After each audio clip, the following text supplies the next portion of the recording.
Yo, halo guys, kembali lagi bersama saya, Minx.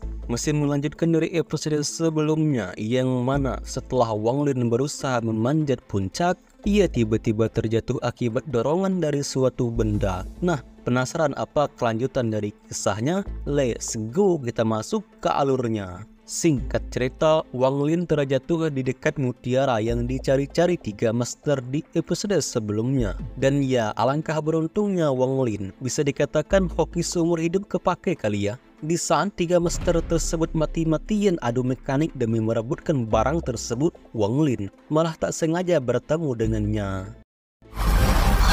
Pantas saja mutiara tersebut diburu banyak orang. Lihatlah, belum menyentuh saja, Wang Lin sudah sembuh dari lukanya. Hingga Wang Lin yang merasa ada yang aneh dengan barang tersebut, ia pun mencoba menyentuhnya. Namun, tiba-tiba saja ia dikejutkan dengan kemunculan orang bernama Situnan ini. Kalau saya salah sebut namanya, bilang saja ya, saya agak terlalu paham soalnya. Nah, setelah bertarung melawan 3 master-master tersebut, tubuh Situnan mengalami kehancuran parah dan disegel ke alam iblis ini. Ribuan tahun ia menunggu kedatangan orang yang akan menyelamatkannya. Dan pada akhirnya dia bertemu dengan pemuda pekerja keras seperti Wang Lin. Singkat cerita, Situnan langsung terobos ingin mengambil tubuh Wang Lin. Tapi ternyata keajaiban terjadi. Roh Wang Lin tidak bisa terpisah dari badannya. Berkali-kali Situnan mencoba merebut tubuh Wang Lin, namun tetap saja hasilnya sama. Situnan yang sudah pasrah, ia mendekati Wang Lin sembari terherman-herman. Bagaimana mungkin orang yang lemah dan tidak berbakat seperti Wang Lin, namun tubuhnya begitu susah untuk direbut.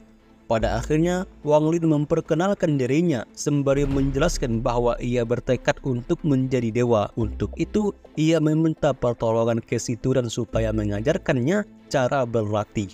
Mendengar perkataan tersebut, seketika itu Situnan tertawa terbahak-bahak. Kultivasi Wang Lin terlalu rendah, jadi tidak usah bermimpi untuk menjadi dewa. Namun Wang Lin menyangkal perkataan tersebut. Memang benar dia terlahir dari keluarga yang biasa-biasa saja.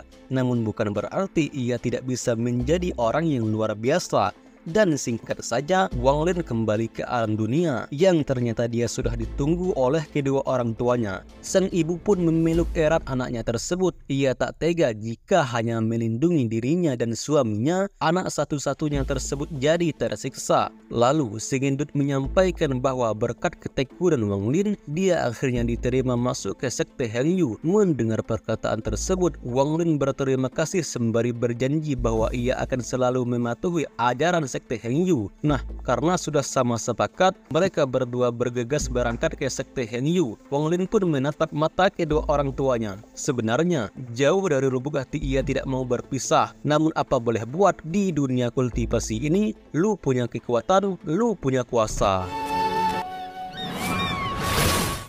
Singkat waktu, Wang Lin dan seniornya pun sampai ke kediaman sekte Hengyu. Si senior menjelaskan bahwa setiap murid memakai warna pakaian yang berbeda. Setiap warna pakaian mewakili tingkatan dalam akademi. Pakaian yang paling tinggi berwarna merah, selanjutnya ada merah dan kuning, dan yang paling bawah berwarna hitam. Setelah menjelaskan cukup panjang, orang yang sok keras dan sok asik ini pun datang untuk menyambut kedatangan si seniornya. Namun alangkah senangnya saya melihat si senior malah cuek saja. Singkat cerita, Wang Lin dibawakan ke asramanya. Terlihat murid-murid di sini bisanya cuma bermain saja. Saya kira Donghua yang dijuluki puncak kultivasi ini semua muridnya kayak Donghua lainnya gitu. Kayak fokus berarti taat dengan senior. Ini malah main poker. Aduh. Sebagai murid baru, tentu Wang Lin agak canggung dan malu-malu. Namun beruntung ada orang yang langsung peka dengan sikap Wang Lin. Ia memperkenalkan dirinya bahwa ia bernama Zheng Fu. Zheng Fu berpesan, jika ada yang tidak dimengerti oleh Wang Lin, maka jangan sungkan bertanya dengannya. Beberapa saat kemudian, orang sok keras ini pun menyuruh para murid untuk memilih pekerjaan besok. Dan ya, para murid pun berebutan mengambilnya. Yang aneh ialah, kenapa tidak ada satu murid pun yang berminat mengambil warna merah? Apakah takut dengan kunti merah? Tidak mungkin. Wang Lin yang tak tahu apa-apa, ia pun mengambil pekerjaan berwarna merah. Hingga Zheng Fu pun terkejut melihat budak tersebut. Tak lama, si sok keras berkata, jika ada orang yang tidak dapat menyelesaikan pekerjaannya dalam waktu 7 hari, maka ia akan melaporkan ke tetua supaya langsung diusir dari sekte Hengyu. Sebelum pekerjaan dimulai, Wang Lin bertanya apakah setelah menyelesaikan pekerjaan dapat berkultivasi. Mendengar pertanyaan tersebut, orang sok keras ini dan murid-murid lainnya pun tertawa terbahak-bahak. Ia menjawab, lebih baik tidur daripada berkultivasi. Lagi pula, emangnya Wang Lin bisa menyelesaikan pekerjaannya? Singkat waktu, malam pun tiba. Wang Lin yang masih penasaran dengan tanda berwarna merah, ia bertanya ke Zhang Fu, kenapa murid lain tadi sangat menghindari tanda merah. Zhang Fu yang tidak bisa menjelasnya, ia menyuruh Wang Lin untuk tidur saja karena besok Wang Lin akan tahu alasannya. Di saat pagi tiba, barulah Wang Lin tahu bahwa pekerjaan berwarna merah sangatlah rumit. Namun Wang Lin yang sudah terbiasa bekerja keras, ia tak peduli mau sebanyak apapun sumurnya. Yang jelas, ia akan menyelesaikan pekerjaannya.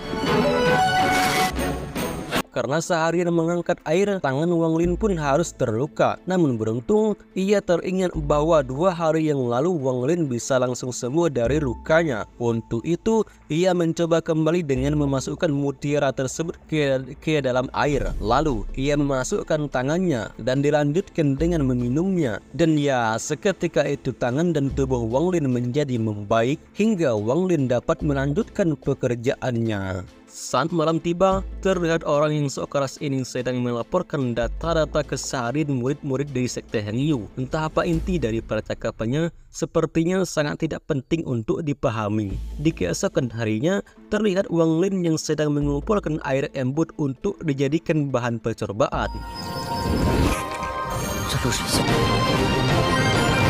Sepertinya orang sok keras ini sangat tidak suka dengan Wang Lin. Bahkan saat Wang Lin hanya mengerjakan tugasnya dalam waktu singkat saja, ia curiga. Lalu, ia tiba-tiba menyerang Wang Lin dan mengambil barang yang dicurigainya. Ia juga memukuli dan menendang Wang Lin hingga terpental lumayan jauh. Lalu, ia berpesan supaya jangan menyembunyikan rahasia apapun darinya.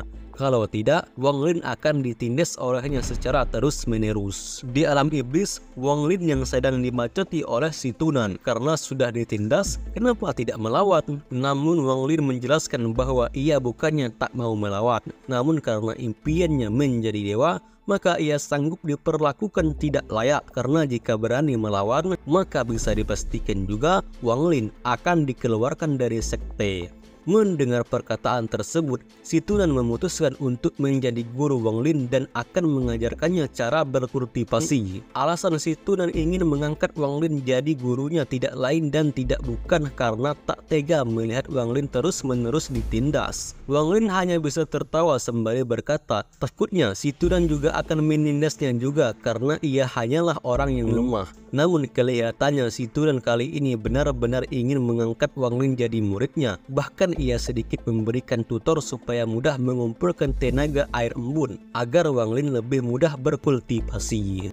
Singkat waktu, para murid pun berkumpul untuk pemilihan orang yang akan diangkat berpakaian berwarna kuning. Dan alangkah terkejutnya orang-orang San, si Gendut ingin memilih Wang Lin sebagai murid yang akan naik pangkat. Bahkan si Gendut juga mengangkat Wang Lin sebagai muridnya. Dan ya, dalam waktu sekejap saja, Wang Lin sudah menguasai teknik gravitasi. Terlihat, dia begitu senang sembari memamerkan skill gravitasinya. Namun si Tunan kelihatannya bisa saja melihat perkembangan budak tersebut karena sudah lama berlatih, tapi bisa menguasai teknik gravitasi harusnya lebih. Namun Wang Lin menyangkal perkataan si Tunan karena ia merasa teknik gravitasi sangat cocok untuknya. Sementara itu, terlihat sahabat Wang Lin sedang ditindas oleh orang yang sok keras ini. Entah apa permasalahannya, hingga Zhang Fu yang tidak tahan lagi, ia ingin segera melaporkan kekejaman orang ini ke tetua sekte. Tapi tiba-tiba saja orang sok keras ini menusuk tangan Zhang Fu. Namun beruntung, Wang Lin yang sudah jadi kuat datang tepat waktu. Hingga pembalasan hari itu akan diselesaikan hari ini juga.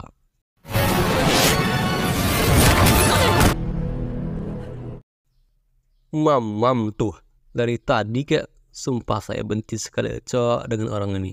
Untung ia mati di episode ini. Jadi episode sebelumnya, jadi episode setelahnya dia gak bisa lagi, dia gak ada lagi.